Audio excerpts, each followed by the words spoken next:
what are some ways that you can help somebody who you know is in an unhealthy, abusive relationship or in a relationship with a narcissistic personality?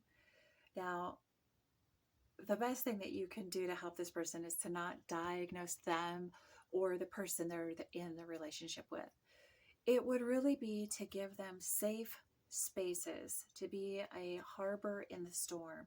Because sometimes people who are being abused do not recognize it. It might closely replicate something that they grew up with or that they've normalized. Maybe it just happened so slowly over time that they're not even fully seeing it as it looks to somebody who's healthy on the outside.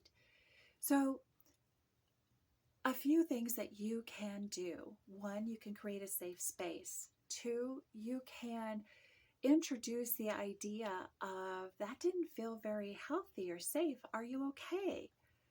Introduce the idea that to the person that you see something is unsafe and unhealthy happening to them, and ask if they're okay. Let them know that they are safe with you without being accusatory or inflammatory about their role in the abuse. Okay? They're already underwater and sinking fast.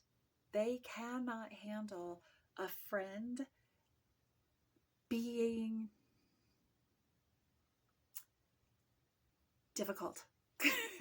I went through like 80 different words there, but it really just comes down to you have to choose what's more important to you. Helping this friend out and unlearn the abuse, so getting them in front of the right tools and resources, or being right. Because if you want to be right, you're not their friend and you need to cut them loose right now. Because all you're going to do is drive them further and harder into a toxic relationship. So for those of you that stuck with me through that awkward long pause where I drew on my own life experiences, here is an interesting thing. If you really want to help somebody, you are going to be their anchor in the storm. You will offer them safe spaces that allow them the privacy maybe of using your phone or your computer to do research on domestic abuse organizations, help and monetary resources, that they could actually use your phone to call a domestic abuse hotline and have those initial conversations, or look for a narcissistic or abuse recovery therapist or a codependency recovery therapist, all without judgment or shame. You can also help your friend by creating a space for them to store go bags, to keep money.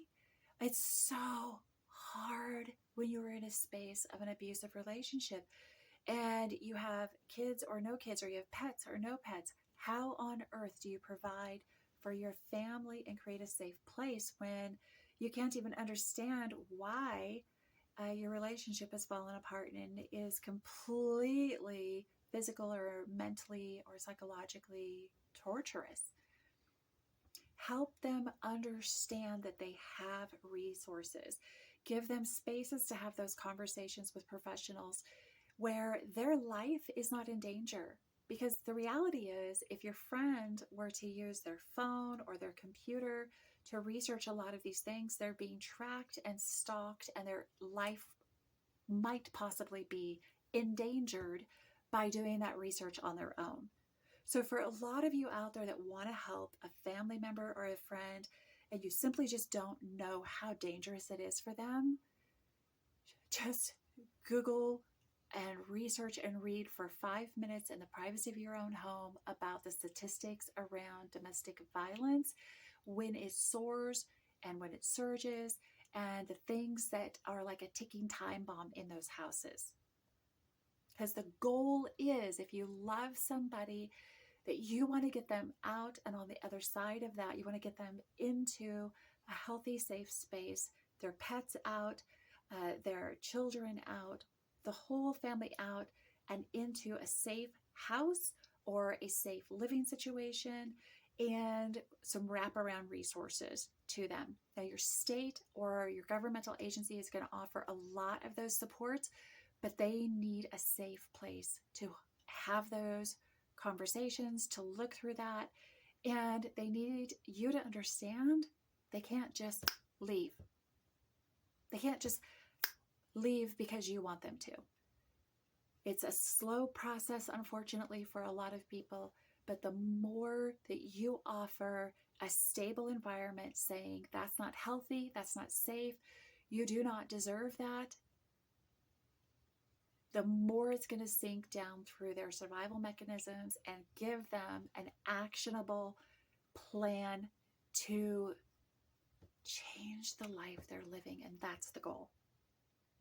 So save this, share this resource. I've got more tools, tips, and tricks coming out in our GTFO Stop Normalizing Abuse series and book and courses that are coming out in 2024. So keep an eye out for those. And know that we do recover from the things that we never talk about. We definitely do recover.